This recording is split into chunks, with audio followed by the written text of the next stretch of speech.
അപ്പൊ മാരണം ചെയ്തു എന്ന വിശ്വാസം ഒരാളെ കുറിച്ച് നമുക്കുണ്ടായാൽ അത് നമ്മൾ തിരുത്തണം. അങ്ങനെ ഒരാളെ കുറിച്ച് നമ്മൾ വിശ്വസിക്കാൻ പാടില്ല. തൗഹീദ് അനുസരിച്ച് ഇപ്പൊ ചില ആളുകൾക്ക് സംശയം, അത് ഫലിക്കോ ഫലിക്കൂലേ എന്ന് ചർച്ച ചെയ്യണം. എന്തിനാ? നമ്മളെ സംബന്ധിച്ചിടത്തോളം ഫലിക്കൂല എന്നല്ല നമ്മളെ വിശ്വാസം. അതനുസരിച്ച് നമ്മൾ നിന്നാ മതി. എത്ര ചെഴുത്താന്മാർ ഒന്നിച്ച് സീർ ചെയ്താലും ഇപ്പൊ ഞമ്മക്ക് വെല്ലുവിളിക്കുന്നു. ഞങ്ങളൊക്കെ ഇപ്പൊ ഇതിനെതിരെ പ്രസംഗിച്ചടക്കുന്ന ആളുകളാ. എന്നാ ഈ സീറന്മാർക്ക് ഞങ്ങൾക്കൊക്കെ എതിരിലൊക്കെ അന്ന് സീർ ചെയ്തൂടെ? ഇപ്പൊ ഞാൻ വീട്ടിൽ നിന്ന് പുറപ്പെട്ട് പാറാലിക്കത്തിന് പകരം വേറെ എവിടെയെങ്കിലും പോയി ഇറങ്ങൂലേ?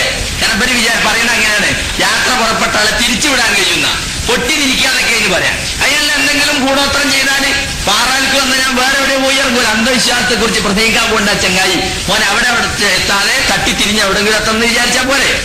മാത്രമല്ല ഇസ്രായേലിനെതിരെ ഒരു വലിയ സിഹ്റൻ ചെയ്താൽ പോരെ. അറബ് രാഷ്ട്രങ്ങളൊക്കെ പാടെ കൂടി കോടിക്കണക്കിന് ഉറുപ്പ്യ ചെലവാക്കിയിട്ട് കഷ്ടപ്പെട്ടുകൊണ്ടിരിക്കുക ഇസ്രായേലിനെ കൊണ്ട്. എന്നവർ ഇസ്രായേലിനെതിരെ സിഹ്റൻ ചെയ്താൽ പോരെ.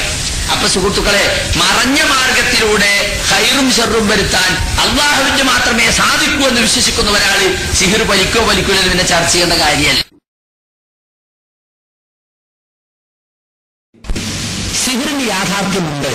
അതുകൊണ്ടാണല്ലോ വൻ പാപങ്ങളിൽ ഒന്നായിട്ട് അതിനെണ്ണിയത്, അല്ലേ? ഒന്നാമത്തെ വൻപാപം ശിർക്ക്, രണ്ടാമത്തേതാ സിഹിർ. ഇല്ലാത്ത ഒരു കാര്യത്തെ നിരോധിക്കേണ്ട കാര്യമില്ലല്ലോ.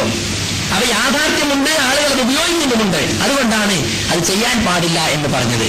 പിന്നെ ചില ആളുകൾ പറയും, എന്നാ എനിക്ക് ചെയ്യട്ടെ, നിങ്ങൾക്ക് ചെയ്യട്ടെ, നമുക്ക് ചെയ്യട്ടെ എന്ന് പറഞ്ഞതിന്റെ അർത്ഥം എന്താ? ചെയ്തോ കാഫിറാവൂലേ? വെല്ലുവിളിക്കുന്നു. ഞങ്ങളൊക്കെ ഇപ്പൊ ഇതിനെതിരെ പ്രസംഗിച്ചടക്കുന്ന ആളുകളാ. എന്നാ ഈ സീറന്മാർക്ക് ഞങ്ങൾക്കൊക്കെ എതിരിലൊക്കെ അന്ന് സീർ ചെയ്തൂടെ? പിന്നെ ചില ആളുകൾ പറയും, എന്നാ എനിക്ക് ചെയ്യട്ടെ, നിങ്ങൾക്ക് ചെയ്യട്ടെ, നമുക്ക് ചെയ്യട്ടെ എന്ന് പറഞ്ഞതിന്റെ അർത്ഥം എന്താ? ചെയ്തോ കാഫിറാവൂലേ?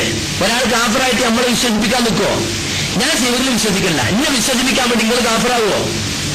സീറിനോ കാഫിറാവും, വലിയ കുറ്റാണത്. സാഹിറിനെ കൊല്ലണമെന്നാണ് പറഞ്ഞിട്ടുള്ളത്. ഈ സുല്ലം ചോദിക്കണ്ടേ, ഇന്നൊന്ന് കുത്തട്ടെ, ഇന്നൊന്ന് നുള്ളട്ടെ, എന്റെ പേനൊന്ന് നീക്കട്ടെ. യുക്തിവാദികൾ വെല്ലുവിളിക്കലുണ്ടല്ലോ, നിങ്ങൾക്ക് അങ്ങനെ ഒരു പടച്ചോണ്ടെങ്കിൽ ഈ പേനൊന്ന് അങ്ങോട്ട് നീക്കട്ടെ, നിങ്ങൾക്ക് അങ്ങനെ ഒരു പടച്ചോണ്ടെങ്കിൽ ഈ മൈക്കൊന്ന് അങ്ങോട്ട് നീക്കട്ടെ. അതിന്റെ അർത്ഥം പടച്ചോല്ലാണാ തന്നെ? ഈ ജാതി പൊട്ട വെല്ലുവിളിയാ നടത്തണത്. യുക്തിവാദികൾ അങ്ങനെ എന്തെല്ലാം വെല്ലുവിളിച്ചിട്ടുണ്ട്. നിങ്ങളെ പടച്ചോണ്ടെങ്കിൽ എന്തിനാ ഭൂകമ്പം ഉണ്ടായത്? നിങ്ങളെ റഹ്മത്തുൽ ആലമീന ലോകത്തിന് മുഴുവൻ കാരുണ്യമായ പടച്ചോണ്ടായിട്ട് എന്താ മിനയിൽ തീപിടുത്തുണ്ടായത് എന്നൊക്കെ ചോദിക്കുന്ന വല്ല വെല്ലുവിളിയാണ്.